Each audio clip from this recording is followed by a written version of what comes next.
dating pwesto nung shelves natin dito. So, ita-transfer ko siya ulit doon. Actually, change ko to. So, itong table, mapupunta na doon.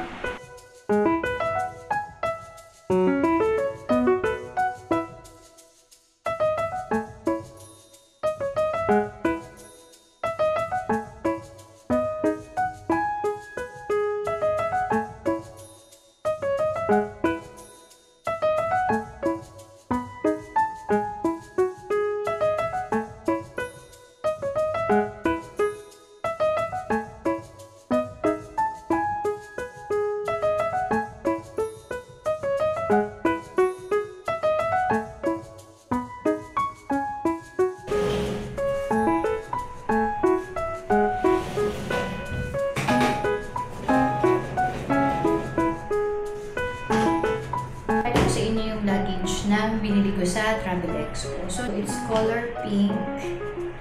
Tapos, ang tatak nito ay it. So, yun siya, guys.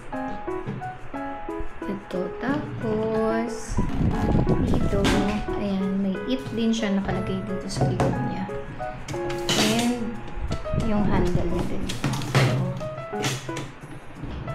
TSA na rin siya. Tapos, dito meron din nakalagay na it. Buksan natin para makita niyo kung ano tsura niya sa loob. Wala siyang ano dito. Yung parang paa. Wala siyang stand dito. So, ganyan lang siya. Unlike yung isa, meron siyang stand. So, ganito yung loob niya, guys. Ayan, ganyan yung loob niya. So, may packet siya rito na dalawa.